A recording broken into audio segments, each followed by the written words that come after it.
Hey guys, what's going on? Welcome back to another video. Today we've got some topics that I wanted to go over with you guys, and I figure let's just get straight into it. We're going to start with the first one, and this is coming from Pedro Almeida. As you can see, Portuguese inside specialist on transfers. And he says, Joao Felix has already informed Madrid that he does not want to return to the Spanish club when his loan with Chelsea ends. Now we've got another report coming from the same guy in a minute, but we'll stick with this for now. Felix basically saying, I want to stay at Chelsea. And whilst that's a good thing in my opinion, you know, everyone can have their opinions on the player, mine is that even though he's not quite produced the goal numbers, the assist numbers that he probably could have, I think, you know, with slight tweaks to his game, staying onside, you know, just timing those runs a little bit better, not hitting the post as much as he has, I really do think he can be a solid player for us. And we saw when he first came in, you know, that game where he got the red card like instantly, he already showed a lot more dynamism, a lot more attacking intent than a lot of our players. You know, a lot of our players I think have really suffered playing under some of the managers in their first thought is keep possession, not I'm going to create something here, I'm going to drive at the defence, I'm going to play that killer pass, I'm going to take that long shot. We don't have enough players that have the instinct to go forward, and Felix is definitely one of them. So he's a player that I really would like at the club, but then that poses the question of, okay, where does he play? Do you play him as a number 9? I've got a topic about a number 9 that we might be signing later in the video, so stick around for that. That maybe hints that Chelsea aren't going to play him as a number 9.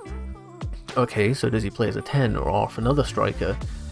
Well, we've got Nkunku coming in for that. That's already sealed, that's done. So do you play Felix off one of the wings? Okay, but we've just bought Modric, Madueke, I know we've currently got but should be being shipped out, Pulisic, Ziyech, Callum Hudson-Odoi coming back from loan. We got a few players. Sterling is one that like basically is guaranteed a spot when he's fit because of the stature of the player. So, you know, there's big questions here. Are we going to fall into is he a luxury signing essentially? You know, if he's going to be playing in at a number 10 and it's going to be Nkunku and Felix at number 10, okay, if we're going to keep Mason Mount, which I think we should be, does that mean Mason Mount has no future if we sign Felix? Does it mean that Mason Mount gets pushed to a wing like we've seen him before? Does it mean that he gets pushed to a centre mid role? And then, okay, you got Enzo Fernandez, you got Kante, you've got Kovacic, you got Zakaria, like you got so many different options in these different roles. So if you pick wherever you sort of put him, unless it's him as a complete number 9 that we're going to play him as, I don't really see where he fits into the team. That being said, he elevates our attack, and I think he needs to be involved somewhere.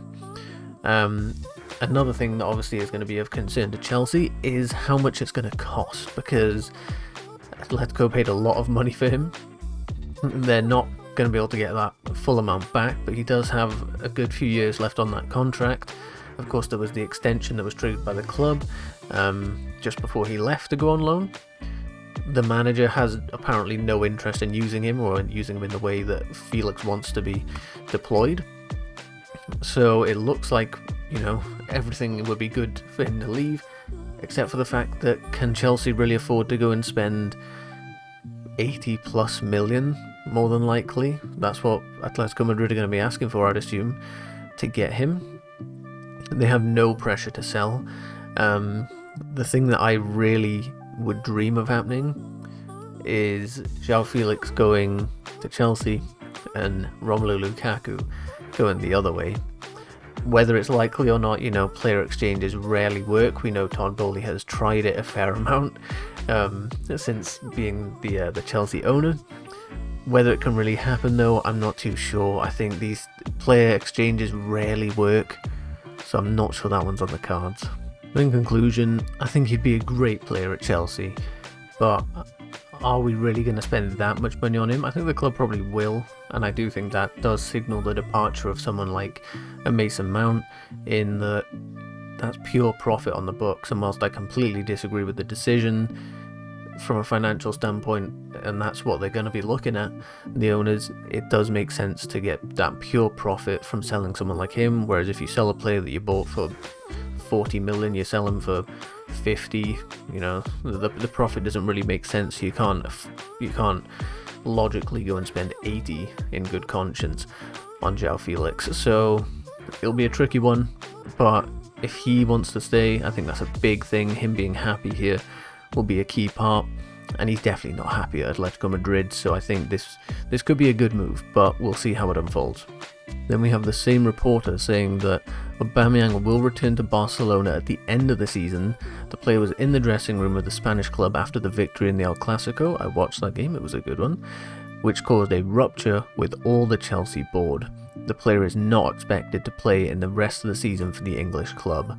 So it sounds like it's going to be a fairly similar story, you know, a bit of a falling out with the higher ups, similar to what happened at Arsenal. And had Tuchel stayed, I think it probably would have been different. You know, he had that relationship, he had that bond with the manager, but the fact that he got axed and, you know, Aubameyang sat here then like, I was brought in to play for him under his system, and this new manager doesn't want me, and yada yada yada. So I can understand both points of view, but I guess him, you know, not being at the club and being committed, the board have decided he's not playing, and he will leave, probably for next to nothing. You know, if we do sell him, it'll be a couple of £1 million, especially at his age. But yeah, that can count itself as a very failed transfer. Now this next story is quite exciting. Blues interested in 23-year-old striker see him as bargain. And Vlahovic obviously is the player that you can see here, currently playing out at Juventus. And Ben Jacobs, who we know, if you've been watching any of my videos, you should know, a very well-known reporter, saying Chelsea will consider the Juventus forward as a target this year.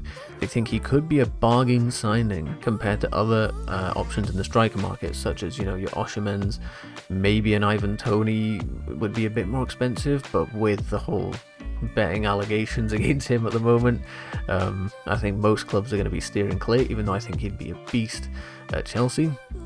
They said Chelsea are going to be looking at Dusan Vlahovic. He's seen as maybe a more valuable option at this point, a player that Graham Potter really likes. That's a big point. He's one to keep an eye on. United have been looking at him too. They've added him to the list as well.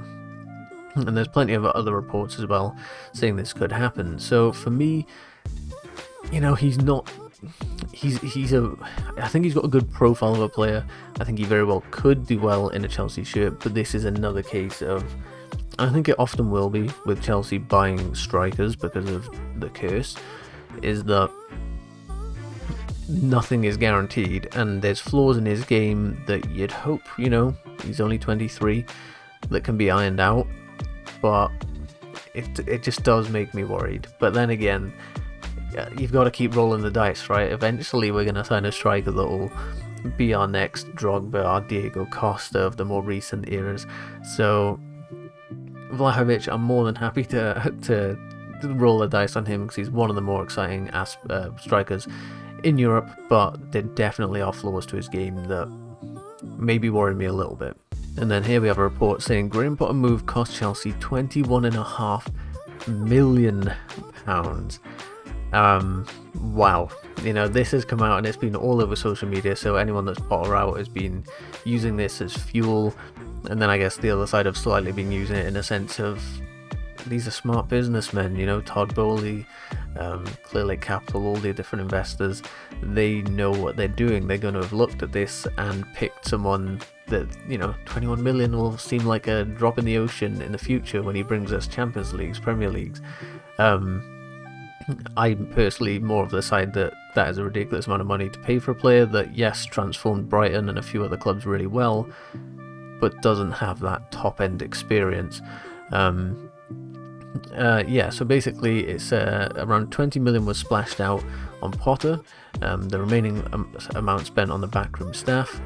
This came out through Brighton's sort of like accounting statements that said on 8th of September, obviously De Zerbi joined, and the loss of Graham Potter and his team to Chelsea a few days later in a deal that saw the club receive £21.5 million. So if that wasn't, you know, the media don't get me wrong, Graham Potter deserves a lot of criticism for what he's done, but the media are not doing him any favours at the moment, you know, coming out with articles like this. But that is a big mistake from Chelsea. If you'd seen it the other way around, and we had Graham Potter, and we went, we're going to spend 21.5 million on Thomas Tuchel, I guess, if he hadn't come to Chelsea, he wouldn't be a Champions League winning manager, but you get what I mean. A top-end manager that's won titles, won Champions Leagues. You'd understand it a bit more. You'd still think it was maybe a bit expensive. But to have done it the other way around, what were you thinking, Chelsea? That was an odd one. Yeah, weird from Chelsea on that one. That's going to be the end of the video, guys. If you did enjoy, please be sure to leave a like on it, hit subscribe, and you'll never miss one of my future videos. Thank you for watching. I'll see you on the next one. Goodbye.